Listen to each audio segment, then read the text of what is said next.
মহিলাদের ঋতুকালীন সময়ে শবে বরাতের রাতে কি ধরনের দোয়া দুরূদ শরীফ পড়া যাবে, বরাত পালন করা যায় কিনা, কোনো আত্মীয় যদি জুলুমকারী হয় তার সাথে সম্পর্ক রাখা যাবে কিনা, এদের চুল বাঁধা অবস্থায় মাথা মাসার নিয়ম কি, শাবান মাসে রোজার ফজিলত কি, আমাদের সিজদারত অবস্থায় দোয়া করা যাবে কি না, শয়তান যখন আমাদের মনে কুমন্ত্রণা দেয় এ ধোঁকা থেকে বাঁচার উপায় কি, শবরাতে কোনো আমল আছে কিনা, ঋণ থেকে বাঁচার কোনো আমল আছে কি না, বরাত পালন করা যায় কিনা, হাদিসের নামে জালিয়াতি এই আইডি থেকে করেছেন। সবরাত পালনের জিনিস না, আসলে সবরাত বা মধ্য শাবান রাতে আল্লাহ সুবহানাহু ওয়া তাআলা সবাইকে ক্ষমা করেন, অতএব আমাদের হিংসা এবং শিরক থেকে অন্তরগুলোকে মুক্ত করতে হবে, এটা হলো মূল বিষয়। এর বাইরে আলাদা কোনো পালনীয় কাজ নাই। শামীম রাজা জানতেছে মুনাজ শেষ করে মুখে হাত মোছা কি সহি, এটাকে অনেক উলামা ইকরাম সুন্নাহর খেলাফ বলেছেন, কারণ বিশুদ্ধ হাদিস দ্বারা খুব বেশি এটা পাওয়া যায় না যে হাত তুলে দেওয়ার কথা বর্ণিত আছে। ইদা সাল্লাল্লাহু ফাসআলহু বিআকুফিকুম, যখন আল্লাহর কাছে চাইবা হাতের তালু দিয়ে চাইবা, কিন্তু এরপর মুখে মোছা আর বিষয়টিকে অনেক উলামা ইকরাম অস্বীকার করেছেন। তবে অনেকগুলো বর্ণনা দ্বারা মুখের মোছার বিষয়টিও পাওয়া যায়। তবে আমার কাছে ব্যক্তিগতভাবে উভয় মতের দলিলগুলোকে গবেষণা করলে দেখা যায় মুখে না মুছে সরাসরি ছেড়ে দেওয়ার হাদিসগুলোকে বেশি শক্তিশালী মনে হয়, কিন্তু মুখে মোছার সপক্ষেও দলিল রয়েছে। মিরাজ হোসেন সাবরি জানতেছেন আকিকা দেওয়ার সময় যেই নামে দেওয়া হয় ইসলামী শরিয়া অনুযায়ী ওই নামটা যদি উত্তম না হয় তাহলে পরবর্তীতে এই নামটি পরিবর্তন করতে চাইলে আবার কি আকিকা দেওয়ার দরকার নেই, এমনি পরিবর্তন করে নিলেই হবে। এমডি আকরামুল হাসান মাসুম, কোনো আত্মীয় যদি জুলুমকারী হয় তার সাথে সম্পর্ক রাখা যাবে কিনা, আপনি যদি তার জুলুমকে সহ্য করে সম্পর্ক রাখতে পারেন আল্লাহ তাআলার কাছে আপনি উত্তম বিনিময় পাবেন, আর যদি সম্পর্ক রাখতে গেলে আরো বেশি ক্ষতিগ্রস্ত হন তাহলে সম্পর্ক রাখবেন না, আপনি এই জন্য আল্লাহর কাছে গুনাহগার হবেন না। আসমা ইতি জানতেছেন মেয়েদের চুল বাঁধা অবস্থায় মাথা মাসার নিয়ম কি, চুল বাঁধা অবস্থায় মাথা মাসের নিয়ম বলতে আপনি বাঁধা যদি বলেন যে খোপা করতে হবে, খোপা করা অবস্থায় তাহলে তার উপর দিয়ে করলেই হবে। আতিকুর রহমান বেলাল জানতে চেয়েছেন নামাজের নিয়ত কি পড়তে হবে নাকি নিয়ত করলেই হবে, নামাজের নিয়ত কি পড়তে হবে, নামাজের নিয়ত মুখে পড়তে হবে না, অন্তর নিয়ত থাকলেই চলবে ইনশাআল্লাহ। কবির এখন জানতে চেয়েছেন কাজা নামাজে একামত লাগে কি না, যদি দলবদ্ধভাবে আপনারা কাজা করে থাকেন তাহলে একামত দিবেন, যেভাবে রাসূল আকরাম সাল্লাল্লাহু আলাইহি ওয়াসাল্লাম জীবনে একবার কাজা হয়েছিল, ফজর নামাজ জামাতের সাথে সবারই কাজা হয়েছিল, তখন তিনি একামত দিয়ে করেছিলেন, আর একাকি করলে একামত দেওয়ার দরকার নেই। তাসলিমা জান্নাত তানজু জানতে চেয়েছেন আইয়ামে বীজের দিনগুলোতে কি ফরজ ভাঙতি রোজা রাখা যাবে, কিন্তু আইয়ামে বীজের রোজা রাখা সওয়াব পেলেন না, সেক্ষেত্রে কামরুজ্জামান রাজু জানতে চেয়েছেন শাবান মাসে রোজার ফজিলত কি, শাবান মাসে রোজার ফজিলত অনেক, নবী সাল্লাল্লাহু আলাইহি ওয়াসাল্লাম নিজে মাসে বেশি রোজা রাখতেন, রমজান রোজার জন্য রিহার্সেল হয়, এই মাসে বান্দার আমল আল্লাহ তাআলার কাছে পেশ করা হয়, এসব কারণে এই মাসে রোজা রাখা উত্তম এবং সওয়াবের কাজ। ফজলুল হক জানতে চেয়েছেন নামাজে সিজদারত অবস্থায় দোয়া করা যাবে কি না, সিজদারত অবস্থায় দোয়া করা যাবে শুধু তা নয়, বরং সিজদারত অবস্থায় দোয়া করার জন্য আমাদেরকে নবী সাল্লাল্লাহু আলাইহি ওয়াসাল্লাম নির্দেশ করেছেন, এবং সিজদারত অবস্থায় দোয়ার জন্য এটা মুখ্যম সময়। নবী সাল্লাল্লাহু আলাইহি ওয়াসাল্লাম বলেছেন আকরাবু মা ইয়াকুনুল আবদু মির রাব্বিহি ওয়া সাজিদ, বান্দা সবচেয়ে আল্লাহর নিকটবর্তী চলে যায় যখন সেই সিজদায় যায়, ফা আকসিরু আদ-দুআ, অতএব তোমরা এই সিজদায় গিয়ে বেশি বেশি দোয়া করো, এটা নবী আলাইহিস সালাতু ওয়াস সালামের নির্দেশনা, যার কারণে এটা আমরা বেশি বেশি আল্লাহর কাছে দোয়া করতে পারি এবং দোয়া করাটাই হবে ভালো এবং বেটার।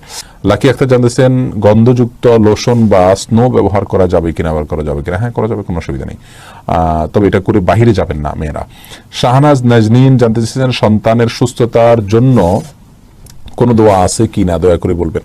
সুস্থতার জন্য সন্তানের জন্য বিশেষ করে কোনো দোয়া নাই, আপনি আল্লাহ সুবহানাহু ওয়া তাআলার কাছে মা হিসেবে বাবা হিসাবে সাধারণভাবে দোয়া করবেন, তার সুস্থতার জন্য আল্লাহ তাআলা কবুল করবেন ইনশাআল্লাহ। জান্নাতি পাখি আইডি থেকে প্রশ্ন করেছেন শয়তান যখন আমাদের মনে কুমন্ত্রণা দেয় এ ধোঁকা থেকে বাঁচার উপায় কি, শয়তান আপনার মনে যদি কুমন্ত্রণা দেয় তাহলে সেক্ষেত্রে বাঁচার জন্য একটা দোয়া পড়বেন, আল্লাহুম্মা জাআল ওয়াসাওয়িসা কলবি খাশিয়াতাক, আল্লাহুম্মা জাআল ওয়াসাওয়িসা কলবি খাশিয়াতাক, যার অর্থ হলো আল্লাহ আমার অন্তরের যত কুমন্ত্রণা আছে এগুলোকে আপনার ভয় দিয়ে আপনি পরিবর্তন করে দিন, এই দোয়াটা পড়বেন। আর সেই সাথে বাম দিক থেকে যদি শয়তান কুমন্ত্রণা দেয় তাহলে বাম দিক থেকে 3 বার থুতু ফেলবেন, আউযু বিল্লাহি মিনাশ শাইতানির রাজিম পড়বেন, এটাও শয়তান কুমন্ত্রণা থেকে বাঁচার জন্য পরীক্ষিত আমল এবং হাদিস দ্বারা নির্দেশিত। রোমান আহমেদ জানতে চেয়েছেন সবরাতে কোনো আমল আছে কিনা, সবরাতে কোনো বিশেষ আমল নাই, শুধুমাত্র হিংসা থেকে নিজেকে পাক রাখবেন, শিরিক থেকে পাক রাখবেন। ফারিয়া ইসলাম চাইতি জানতে চেয়েছেন স্বামীকে খুশি করার জন্য কপালে টিপ পরা যাবে কিনা, কপালে টিপ পরলে তার কাছে সুন্দর লাগে, বাসায় আপনি পড়লেন সেটার জন্য করতে পারবেন, অসুবিধা নেই। এমনি শরীফ জানতে চেয়েছেন তাহাজ্জুদ নামাজ আদায় করার সময় জোরে তেলাওয়াত করা যাবে কি না, তাহাজ্জুদের নামাজ আদায় করার সময় জোরে তেলাওয়াত করা যাবে। রাতের বেলা কোনো অসুবিধা নেই। এমডি আতিকুর রহমান জানতেছেন কোন কোন দিন রোজা রাখা যায়? যে কোনো দিন রোজা রাখা যায়, বিশেষ করে শাবান মাসটা পুরো মাসের প্রথম অংশ, প্রথম অর্ধ পুরোটাই যে কোনো দিন আপনি রোজা রাখতে পারেন। শুধু শুক্রবার রোজা রাখবেন না, বাকি অন্যান্য দিনের সাথে শুক্রবার মিলিয়ে রাখলে ঠিক আছে, অসুবিধা নেই। আর সোম বৃহস্পতিবার সপ্তাহে 2 দিন রোজা সুন্নাত, রোজা রাখা সুন্নাত। চন্দ্র মাসের 13, 14, 15 এই 3 দিন, 20 এই দিনগুলোতে রোজা রাখাও সুন্নাত। তারিন তিথি জানতে চেয়েছেন নামাজে মনোযোগ বৃদ্ধির জন্য জোরে জোরে সূরা পড়া যাবে কিনা? রাতের নামাজ জোরে জোরে পড়তে পারেন, দিনের নামাজে পড়তে পারবেন না, জোহরে আসরে পড়তে পারবেন না, অন্য নামাজ জোরে জোরে পড়তে পারবেন। হাসান এমনকি একাকি হলে জোরে জোরে পড়তে পারেন। হাসান মুনা জানতেছেন নখের মধ্যে ময়লা থাকলে কি নামাজ হবে? সাধারণ ময়লা থাকলে নামাজ হবে, কিন্তু এটা মুসলমানের চরিত্র নয়। ময়লা পরিষ্কার করাই হলো মুসলমানের জন্য উচিত এবং কর্তব্য। এমনি রিয়াজ জানতেছেন 14 শাবানে কি আমল আছে? কোনো আমল নাই ভাই। আপনি আল্লাহর কাছে সাধারণ ক্ষমা পাওয়ার জন্য নিজেকে শিরক থেকে মুক্ত রাখবেন, হিংসা থেকে অন্তরকে পরিচ্ছন্ন করবেন, কারোর প্রতি হিংসা রাখবেন না, আল্লাহ তাআলা সাধারণ ক্ষমা করবেন। মোল্লা মনির জানতে চেয়েছেন তাহাজ্জুদ নামাজের সময় রাত কয়টা থেকে শুরু হয়? তাহাজ্জুদের নামাজ রাতে এশার পর থেকে মূলত শুরু হয়, তবে ভোর রাতে ঘুম থেকে উঠে পড়া হলো উত্তম। জুবাইর আহমদ জানতেছেন বিদআত বলতে কি বোঝায়? বিদআত বলতে বোঝায় হলো যে কাজের কোনো ভিত্তি কোরআন এবং হাদিস দ্বারা প্রমাণিত নয়, এটাকে বলা হয় বিদআত। এটাকে যদি কেউ সওয়াব মনে করে, দিন মনে করে, ইসলাম মনে করে, তাহলে সেটাকে বিদআত বলা হবে। আবুল খায়ের জানতে চেয়েছেন কুকুর পালন করা যাবে কিনা, আর কুকুর কি নাপাক? কুকুর গায়ে লাগলে নামাজ হবে কিনা? কুকুর পালন করা প্রয়োজনের খাতিরে পাহারাদারের জন্য, আপনার গেটে আপনার পাহারাদারের জন্য আপনি রাগ করলেন, এটা করতে পারেন, কিন্তু এর বাইরে বাসা বাইরের ভেতরে কুকুর রাখা নিষেধ। ইমরান হোসেন জানতেছেন টয়লেটে অ্যাটাচ বাথরুমে ওযু করলে নামাজ হবে কিনা? নামাজ হয়ে যাবে, ওযুও হয়ে যাবে, তবে অ্যাটাচ বাথরুমে যদি আপনার পাশাপাশি কমোডের পাশাপাশি ওযুর বেসিন থাকে, বাইরেতে বিসমিল্লাহ পড়ে তারপরে ঢুকবেন, আর যদি বাহিরে ওযু করতে পারেন তাহলে সবচাইতে ভালো। ঈশিতা ইসলাম সাথী জানতে চেয়েছেন গোসল করার সময় আমাদের শরীরে কতটুকু কাপড় রাখতে হবে? আপনি যদি সম্পূর্ণ কাপড় মুক্ত অবস্থায়ও গোসল করেন এবং কেউ না দেখে, হয়ে যাবে নামাজ, গোসল। শুধু স্বামী স্ত্রী একা থাকলে হতে পারে, আর তবে এভাবে তা করা উচিত নয়, অন্তত আল্লাহর প্রতি লজ্জাবোধ থাকা উচিত। আর সেই জায়গা থেকে অন্তত কিছু পোশাক হলেও শরীরে থাকা দরকার, মিনিমাম নাভি থেকে হাঁটু পর্যন্ত বা লজ্জাস্থানটুকু অন্তত ঢাকা থাকলে সেটা ভালো।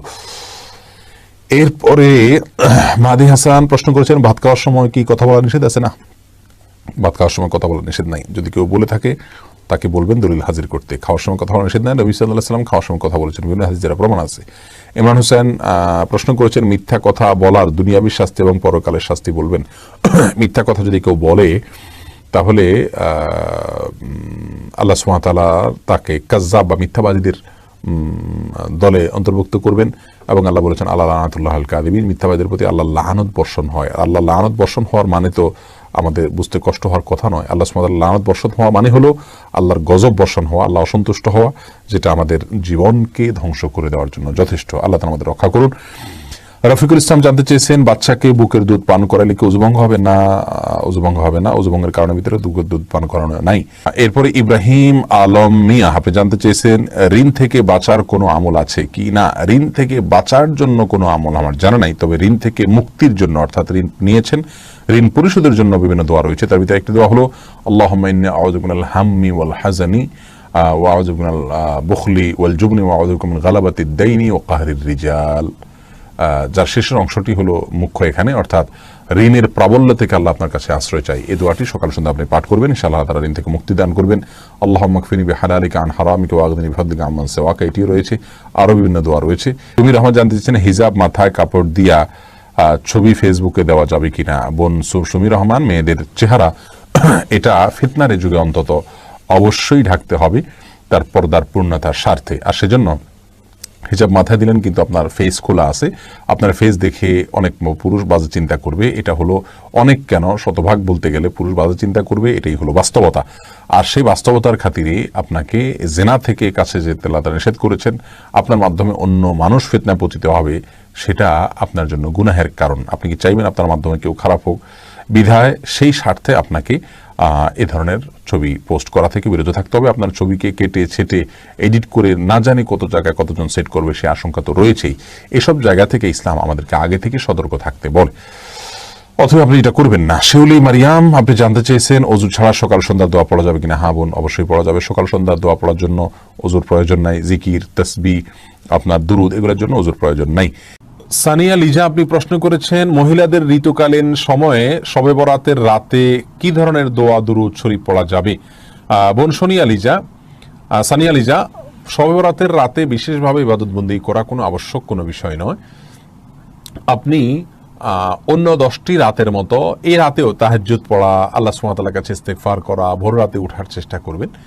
আর মাসিক অবস্থায় তাহাজ্জুদ যেহেতু আপনি পড়তে পারবেন না, আল্লাহর কাছে ক্ষমা চাইবেন, দুরূদ পড়বেন, ইস্তেগফার করবেন, এটা করতে পারেন, কোনো অসুবিধা নেই। শবে বরাতের রাতে আল্লাহ সুবহানাহু ওয়া তাআলা, শবে বরাতে আল্লাহ সুবহানাহু ওয়া তাআলা হিংসুক এবং মুশরিক ছাড়া যে কোনো মানুষকে মাফ করেন বলে একটা হাদিস বর্ণিত হয়েছে। হাদিসকে অনেক মুহাদ্দিসরা হাসান বলেছেন। অতএব এর উপরে ভিত্তি করে আপনি এই রাতে আল্লাহ সুবহানাহু ওয়া তাআলার কাছে যে কোনো ধরনের ইস্তেগফার করতে পারবেন, যে কোনো ধরনের দোয়া দুরূদ পড়তে পারবেন, যে কোনো ধরনের নেক আমল করতে পারবেন। বাস এটার জন্য বিশেষভাবে আপনাকে কোনো আপনার আমল এটার জন্য আপনি এই রাতকে কেন্দ্র করে বিশেষ কোনো আমলের আয়োজন করার প্রয়োজন নাই, কারণ সেটি বিশুদ্ধ হাদিস দ্বারায় প্রমাণিত হয় না।